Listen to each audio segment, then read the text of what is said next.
Hello friends, welcome back to my YouTube channel Baijnath coaching classes. पिछली video में हमने वास्तविक संख्याओं से संबंधित परिभाषाएं पढ़ी थी और कुछ एग्जाम्पल सॉल्व किए थे।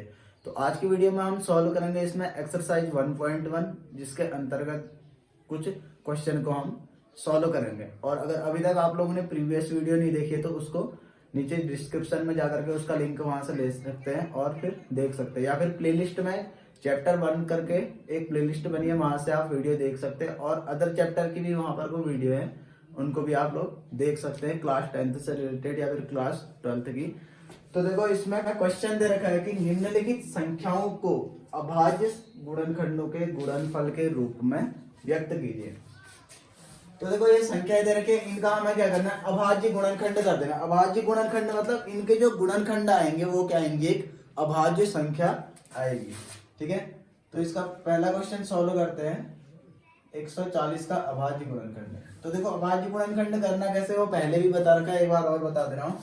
सबसे पहले 2 से इसको डिवाइड करेंगे। अगर 2 से, और संख्या वही लेनी है जिससे पूरी पूरी बार विभाजित होगा, तो 2 से विभाजित करेंगे। 2 से होगा तो ठीक है, नहीं तो फिर 3 से करेंगे विभाजित इसको। ठीक है, तो 2 से अगर इसको हम विभाजित करते हैं तो कितनी बार जाएगा, ये कितनी बार विभाजित होगा, 70। ठीक है, फिर 2 से और डिवाइड करेंगे तो कितना आ जाएगा, 35 आ जाएगा। ठीक है, जैसे 2 से इसको डिवाइड कर सकते हो यहाँ पर, ऐसे 2 से डिवाइड करेंगे 140 को, तो 14 को डिवाइड करेंगे तो 7 बार हो गए।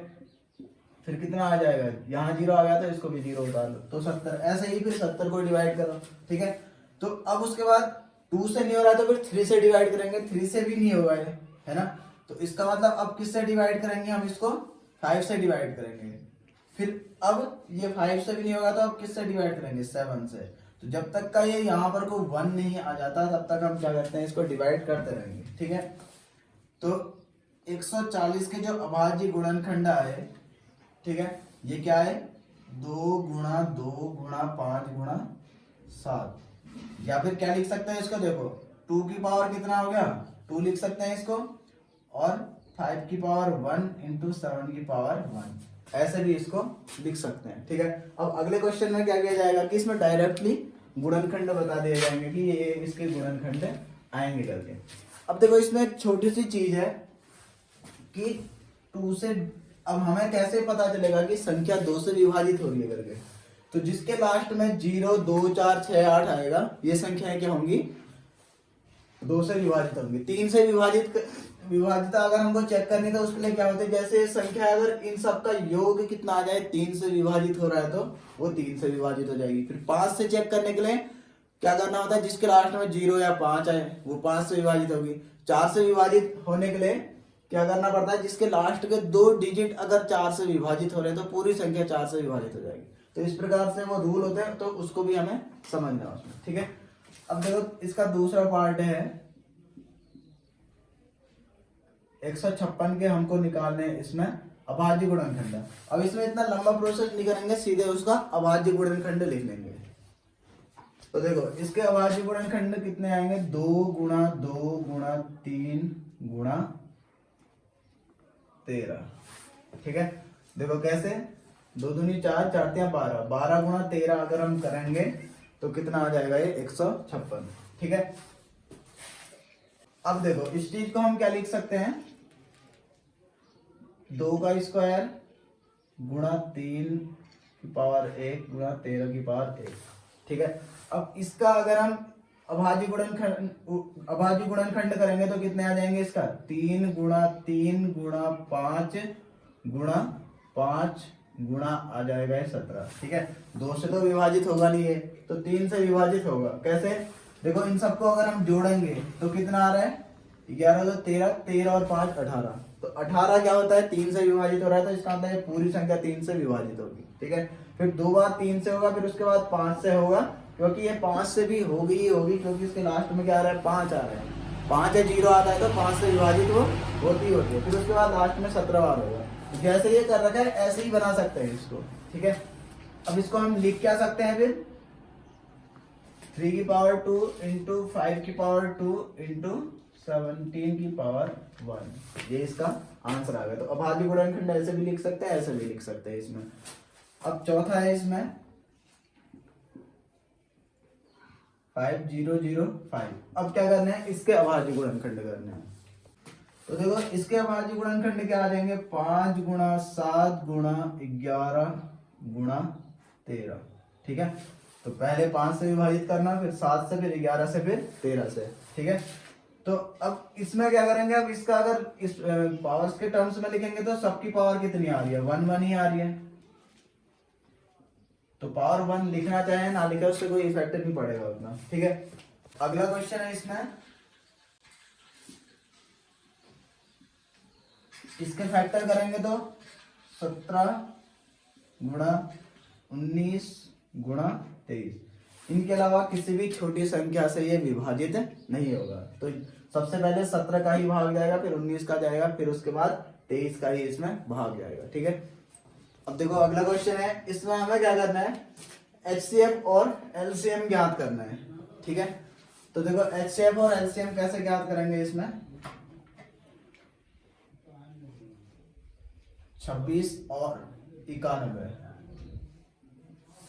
तो देखो HCF और LCM ज्ञात करेंगे इसमें अभाज्य गुणनखंड विधि द्वारा। तो अभाज्य गुणनखंड विधि द्वारा HCF और LCM कैसे ज्ञात करेंगे, देखो सबसे पहले किससे भाग देंगे, इसमें जैसे हमने 26 का गुणनखंड निकालना है तो सबसे पहले 2 से भाग देंगे, अभाज्य गुणनखंड विधि से करेंगे तो। ठीक है, फिर 13 का ही जाएगा, तो इसके गुणनखंड क्या आ जाएंगे, 2 गुणा 13, और इसके गुणनखंड क्या आ जाएंगे, 7 गुणा 13, 91 के निकाल सकते हो। ठीक है, तो 7 गुणा 13।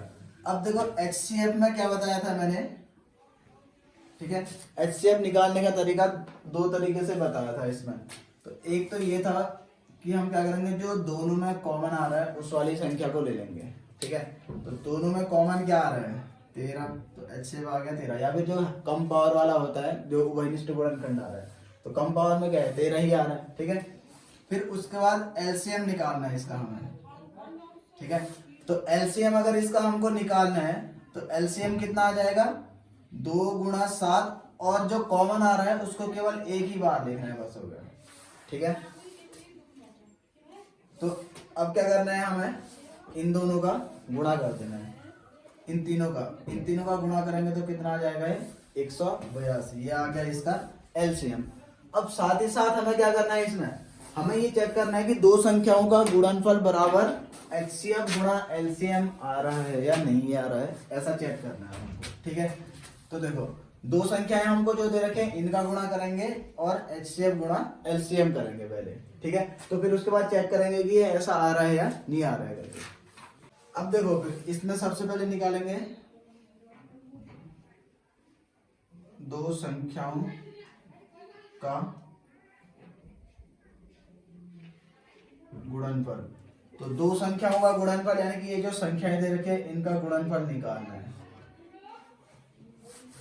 इन दोनों का गुणा करेंगे तो ये कितना आ रहा है, 23 66। ठीक है, अब निकालेंगे हम HCF गुणा LCM। तो HCF और LCM का गुणा करेंगे तो इन दोनों का 13 गुणा 182। तो देखो इन दोनों का भी अगर हम गुणा करते हैं तो ये कितना आएगा, 23 66 ही आएगा। इसको गुणा करके देख सकते हैं आप लोग, 23 66 ही आ रहा है। ठीक है, तो इसका मतलब क्या है, इसका हमें जांच करना है। ठीक है, तो इसका मतलब क्या है, अतः 2 संख्याओं का गुणनफल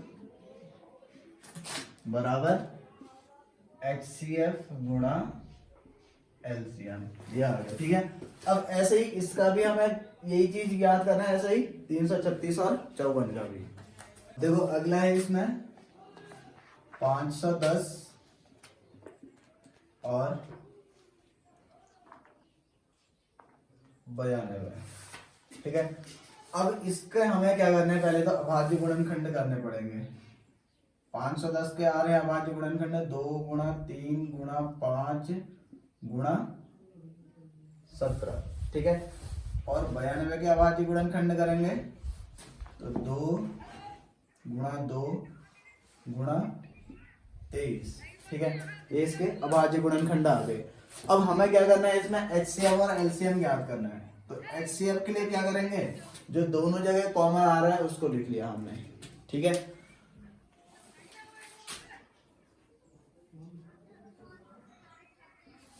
ये आ गया 2। अब क्या निकालेंगे इसमें, हम एलसीएम ज्ञात करेंगे पहले। इसका एलसीएम निकालेंगे तो जो कॉमन आ रहा है ये भी आ जाएगा, जो नहीं आ रहा है ये भी आ जाएगा, ठीक है। जो कॉमन आ रहा है उसको भी लेंगे, जो नहीं आ रहा है उसको भी लेंगे, और बाकी के जो बचे हुए टर्म्स हैं ये सारे लिख देना है इसमें। तो ये आ जाएगा 23,460। तो दो संख्याओं का अब हमें क्या निकालना है, गुणनफल निकालना है। तो देखो अब दो संख्याओं का गुणनफल कितना आ जाएगा, 2 गुणा 23,460। तो इनका गुणा करेंगे तो कितना आ रहा है,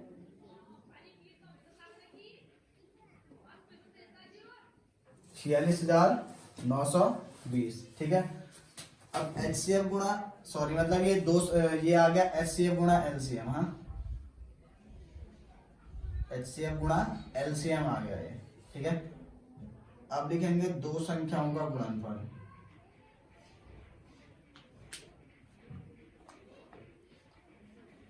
तो दो संख्याओं का गुणनफल कितना आ रहा है इसमें, 510 और 92 का अगर हम गुणनफल करते हैं तो ये कितना आएगा, 46,920। इसको गुणा करके आप लोग देख सकते हैं इतना ही आएगा, ठीक है। तो लास्ट में क्या लिख देंगे फिर, अतः। अब देखो क्या लिखेंगे फिर इसमें, अतः दो संख्याओं का गुणनफल बराबर HCF गुणा LCM, ये आ गया इसमें, ठीक है। अब इसका थर्ड क्वेश्चन सॉल्व करते हैं। तो देखो ये आ गया 336। इसके अगर फैक्टर करेंगे तो 2 गुणा 2 गुणा 2 गुणा 2 गुणा 3 गुणा 7 आ गया, ठीक है। 54 की अगर हम करेंगे तो कितना आ जाएगा, 2 गुणा 3 गुणा 3 गुणा 3, 2 तिया 6, 6 तिया 18, 18 तिया 54 आ गया। फिर ऐसे इन सब का गुणा करके कितना आया, 336, ठीक है। अब क्या निकालेंगे इसमें, HCF निकाल लेंगे और एक LCM निकालेंगे। तो HCF क्या आ जाएगा इसमें, जो कॉमन आ रहा है, एक तो ये 2 आ गया कॉमन, ठीक है। और क्या आ रहा है उसके बाद, कुछ कॉमन नहीं आ रहा है, एक 3 आ रहा है, बाकी कुछ नहीं आ रहा कॉमन, ठीक है। तो इसका जो HCF आ जाएगा वो कितना आ जाएगा, 2 गुणा 3 यानी कि 6 आ जाएगा, ठीक है। अब उसके बाद LCM में क्या आ जाएगा, जो कॉमन आ रहा है उसको भी लिखेंगे और जो नहीं आ रहा है बाकी इनको भी लिखेंगे। 2 गुणा 2 गुणा 2 ये आ गया, और बाकी क्या बचा इसमें, एक कॉमन आया हुआ 3 लिखेंगे, बाकी जो बचे हुए हैं इनको भी लिखेंगे, गुणा 7, ठीक है। अब देखो या तो ऐसे लिख सकते हैं, या फिर कल कैसे बताया था इसी चीज में एक तरीका और, इसको हम क्या लिख सकते हैं, 2 की घात 4, ठीक है। 2 की घात कितना आ गया, 4 गुणा 3 गुणा 7। ऐसे ही इस वाले में क्या लिख सकते हैं इसको, 2 की घात 1 गुणा 3 की घात 3, ठीक है। अब देखो HCF जब लिखना होगा तो क्या बताया था कि जो उभयनिष्ठ आ रहे हैं गुणनखंड, इसमें छोटी पावर वाले का गुणा कर देंगे। तो छोटी पावर वाले में 2 आ रहा है और ये छोटी पावर वाले में यहाँ 3 आ रहा है, तो 6 आया। और बड़े के लिए क्या LCM के लिए क्या करेंगे, जो बड़ी पावर वाले हैं इनका गुणा कर देंगे। तो 2 की घात 4 का गुणा, 3 की घात 3 का गुणा और 7 का, देखो वही तो आ रहा है, 2 की घात 4, 3 की घात 3 और 7 का, इनका गुणा कर देंगे, ठीक है। तो इसको सॉल्व करेंगे तो कितना आ जा रहा है, 3024, ठीक है। अब इसमें LCM गुणा HCF करते हैं, यानी कि 6 गुणा 3024, तो ये आ रहा है 18,144, ठीक है। और दो संख्याओं का गुणनफल करते हैं, तो दो संख्याओं का गुणनफल यानी कि 336 गुणा 44, तो ये भी कितना आ रहा है, 18,144, ठीक है। तो अतः दो संख्याओं का गुणनफल बराबर कितना आ गया, HCF गुणा LCM। तो इसका मतलब ये जो फॉर्मूला है ये क्या है, सत्य है, इन सब पे लागू हो रहा है यहाँ पर को। अब देखो इसमें क्वेश्चन दे रखा है कि अभाज्य गुणनखंड विधि द्वारा निम्नलिखित पूर्णांकों के HCF और LCM ज्ञात करो। तो देखो इसके हमको गुणनखंड ज्ञात करने हैं 12, 15 और 21। फिर उन गुणनखंडों को ज्ञात करके उसी से HCF और LCM ज्ञात करना है। और मेथड क्या है, अभाज्य गुणनखंड विधि, यानी कि इसके अगर हम गुणनखंड करेंगे तो वो अभाज्य संख्या ही लेनी है हमको। तो इसके गुणनखंड आ जाएंगे 2 गुणा 2 गुणा 3। इसके गुणनखंड करेंगे तो 3 गुणा 5, और इसका आ जाएगा 3 गुणा 7। ठीक है, अब इसमें कॉमन क्या दिख रहा है हमको, 3 आ रहा है कॉमन, और कुछ कॉमन नहीं आ रहा है ना। तो इसका मतलब क्या हो गया, HCF जो आ जाएगा इसका 3। अब देखो कहीं पर को ऐसा भी होता है कि कॉमन कुछ नहीं आता, तो उस कंडीशन पे हम 1 मानना पड़ता है। ठीक है, तो HCF आ गया इसका 3। फिर उसके बाद LCM निकालना है इसका। LCM में क्या आ जाएगा, 2 गुणा 2, ये आ गया। फिर उसके बाद जो कॉमन आ रखा है 3 आ गया, फिर 5 आ गया, फिर उसके बाद 7 आ गया। हमने गुणनखंड को क्या लिख दिया है, आरोही क्रम में, यानी बढ़ते हुए क्रम में लिख रखा है। तो इनका गुणा करेंगे तो आ जाएगा 420। ठीक है, अब इसको सॉल्व करते हैं। तो 17, 23 और 29। अब देखो 17 के गुणनखंड क्या होंगे, अभाज्य गुणनखंड हो नहीं सकते हैं ना, यानी 17 का क्या होगा, केवल 17 ही होता है। 17 में 17 का ही तो भाग जाता है। तो अब 17 को हमें क्या लिखना पड़ेगा अभी यहाँ पर, तो 1 गुणा 17। हालांकि 1 ना तो भाज्य है ना ये अभाज्य, लेकिन अब 17 के कोई और गुणनखंड पॉसिबल ही नहीं है ना। 17 में किसी और संख्या का भाग जाता ही नहीं है, इसका मतलब क्या है, 17 भी अभाज्य संख्या ही तो है। ठीक है, तो इसको हमें क्या लिखना पड़ा फिर, 1 गुणा 17। ऐसे ही 23 को क्या लिख सकते हैं, 1 गुणा 23, और इसको लिखेंगे 1 गुणा 29।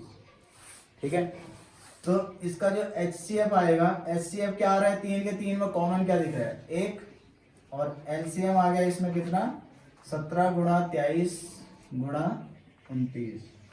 ठीक है, तो ये कितना आ गया इसमें, ये आ रहा है 11,339। इसका आंसर हो गया। ठीक है, अब इसका आंसर निकालते हैं 8, 9 और 25 का। अब देखो इसमें एक नहीं लेंगे क्योंकि इसके अभाज्य गुणनखंड हो सकते, लेकिन इसमें नहीं हो सकते थे। इसके अभाज्य गुणनखंड क्या आ जाएंगे, 2 गुणा 2 गुणा 2।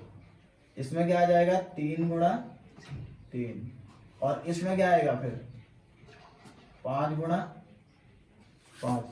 अब देखो क्या कुछ कॉमन दिख रहा है, नहीं दिख रहा है ना। तो यहाँ पर क्या लिखेंगे, क्योंकि 8, 9, 25 में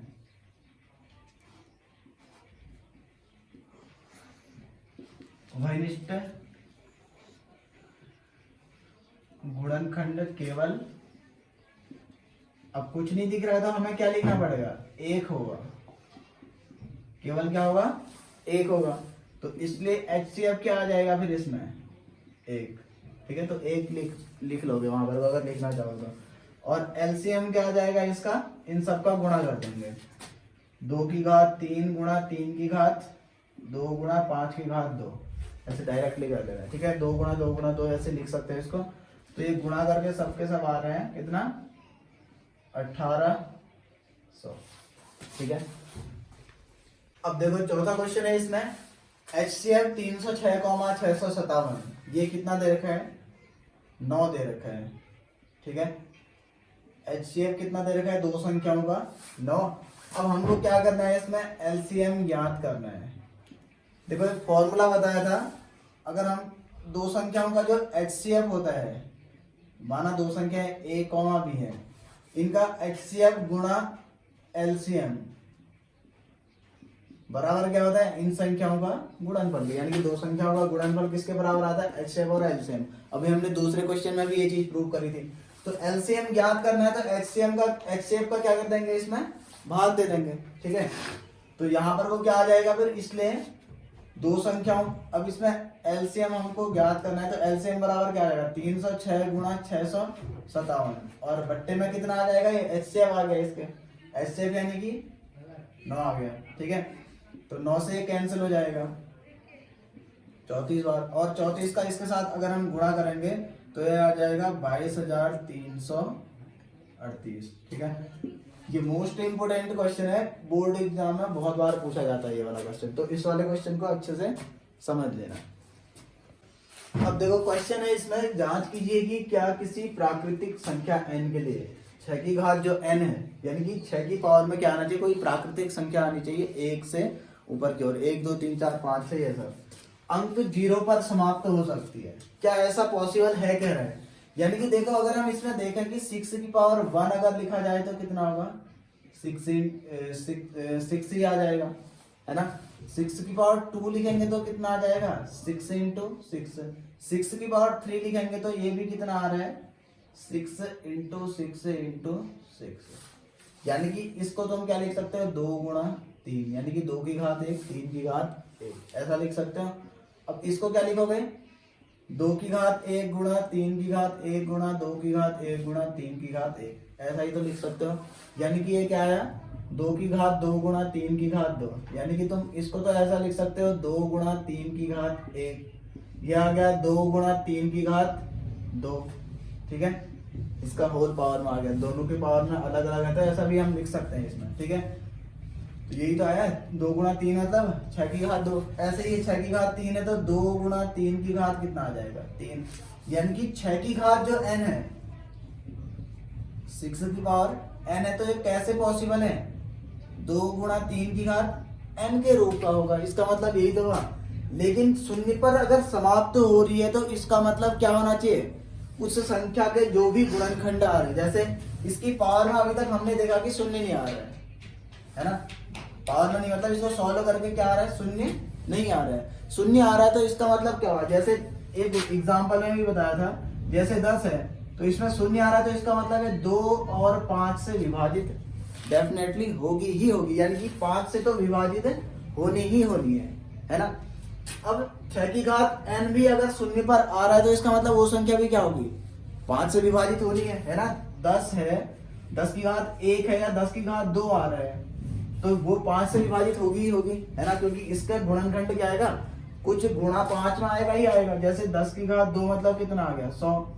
ठीक है, तो 2 गुणा कितना आ जाएगा, ये आ जाएगा कितना, 5, ऐसे लिख लेते हैं इसको, 2 गुणा 2 गुणा 5 गुणा 5, 2 दूनी 4 पंजे 20 पंजे 100। ठीक है, तो देखो ये 5 के गुणन में आ ही रहा है ना, इसका मतलब ये 5 से विभाजित होना चाहिए। तो यानी कि कोई भी संख्या अगर 0 पर समाप्त हो रही है तो 5 उसमें फैक्टर आना ही चाहिए। लेकिन क्या इसमें 5 फैक्टर आ रहा है कहीं पर को भी नहीं आ रहा है। 6 है तो 6 का फैक्टर केवल क्या हो सकता है, केवल 6 का फैक्टर क्या हो सकता है, 2 गुणा 3 ही हो सकता है। ठीक है, तो क्या लिखेंगे, क्योंकि 6 की घात अगर n शून्य पर समाप्त होती है तो 6 की घात n के गुणनखंडन में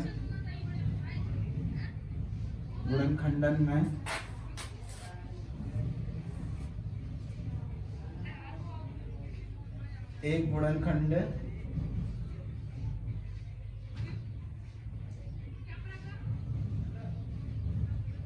पांच अवश्य होगा।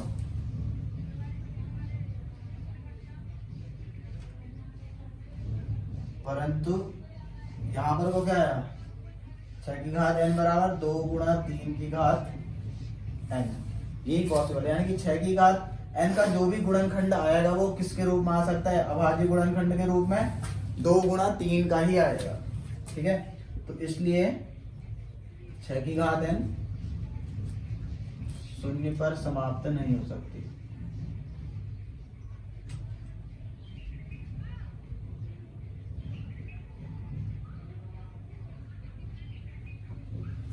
ठीक है, अब देखो ये जो क्वेश्चन है इसमें दे रखा है कि व्याख्या कीजिए कि ये जो संख्याएं दे रखी है भाज्य संख्याएं क्यों है। देखो भाज्य संख्या क्या होती है, ऐसी संख्याएं जो एक और स्वयं के अतिरिक्त किसी अन्य संख्या से भी विभाजित हो जाते हैं, यानी कि उसके 2 से अधिक गुणनखंड होंगे। यानी कि 1 के अलावा 2 और एक्स्ट्रा गुणनखंड उसमें होने चाहिए, क्योंकि एक तो सबका ही गुणनखंड होता है। तो वो चीज अगर हम प्रूव कर देंगे तो इसका मतलब भाज्य संख्या आ जाएंगी। ठीक है, तो इसमें लिख लेंगे, इसमें माना, इसको ए मान लिया हमने, 7 गुणा 11 गुणा 13 धन 13 ए मान सकते हैं, क्योंकि एक संख्या ही तो आनी है।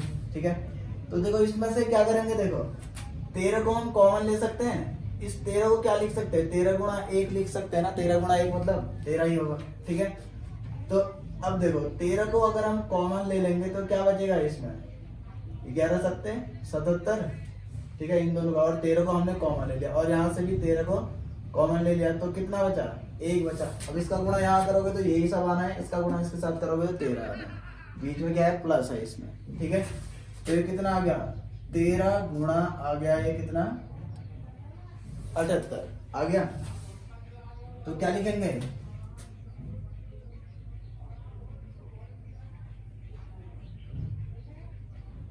क्योंकि इसमें 1 के अलावा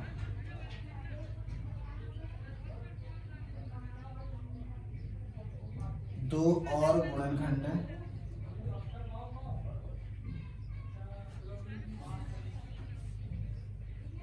13,78 है,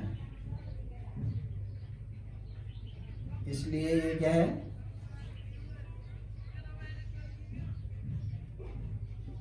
भाज्य संख्या है। या फिर ले लिख सकते हो कि इसके 2 से अधिक गुणनखंड है ना, क्योंकि इसमें अगर हम गुणा 1 लिख देंगे तो क्या कोई फर्क पड़ेगा नहीं ना। तो ये संख्या कैसी है, 1 से भी विभाजित हो रही है, 78 से भी, 13 से भी, यानी 3 संख्याओं से विभाजित हो रही है। तो इसका मतलब क्या है, भाज्य संख्या है। अब भाज्य क्या होती है, जो 1 से होती है और खुद से ही होती है, जैसे 2 है तो वो 2 से होगी और 1 से हो रही है, तो उसके अलावा कोई और गुणनखंड नहीं है। तो इसमें क्या आ रहे हैं, एक तो किसी का भी गुणनखंड होता ही होता है, तो 1 के अलावा 2 और गुणनखंड है, 13 और 78, इसका मतलब क्या है, भाज्य संख्या है।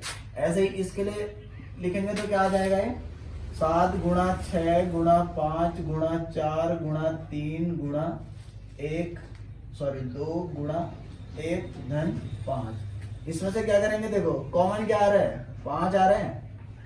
अब बाकी देखेंगे तो कितना आ रहा है, 7 गुणा 6 गुणा 4 गुणा 3 गुणा 2 गुणा 1 और धन, यहां से 5 कॉमन ले लिया तो कितना आ गया, 1 बचा इसमें। ठीक है, तो 5 गुणा, इसका अगर हम गुणा करेंगे यहां से यहां तक का, तो ये आएगा कितना, 1008 धन 1, तो कितना आ गया, 5 गुणा 1009।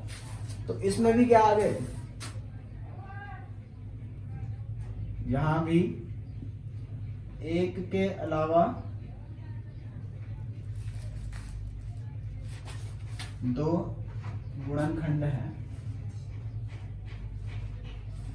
5,1009। अतः क्या है, यह भाज्य संख्या है। ठीक है, तो ये पूरा का पूरा भाज्य है, और ये भी क्या है, पूरा का पूरा भाज्य है, ये दिखाना है हमको।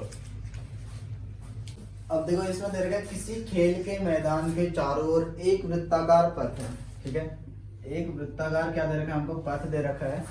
इस मैदान का एक चक्कर लगाने में सोनिया को कितने मिनट लगते हैं, सोनिया को 18 मिनट लगते हैं। ठीक है, और जबकि रवि को इसी मैदान में चक्कर लगाने में कितना मिनट का समय लगता है, 12 मिनट का समय लगता है। जब वे दोनों क्या कर रहे हैं, एक ही दिशा में जा रहे हैं, रवि और सोनिया दोनों के दोनों क्या कर रहे हैं, एक ही दिशा में और एक ही स्थान से चलना प्रारंभ कर रहे हैं। अब देखो सोनिया को 18 मिनट लग रहे हैं, ठीक है, तो रवि को 12 मिनट लग रहे हैं, तो सोनिया कितने मिनट आगे उससे, 6 मिनट आगे एक चक्कर पूरा कर ले रही है ना। तो अब हमें क्या करना है, क्या निकालना है कि कितने समय बाद वे पुनः एक ही स्थान पर मिलेंगे। ठीक है, कितने समय बाद वे दोनों पुनः एक स्थान पर मिलेंगे। तो इसका मतलब हमें क्या निकालना है, कॉमन नहीं निकालना उसमें। ठीक है, कितने समय बाद दोनों एक स्थान पर मिलेंगे, इसका मतलब एलसीएम ज्ञात करना है इसका। ठीक है, तो इसका मतलब क्या आ जाएगा,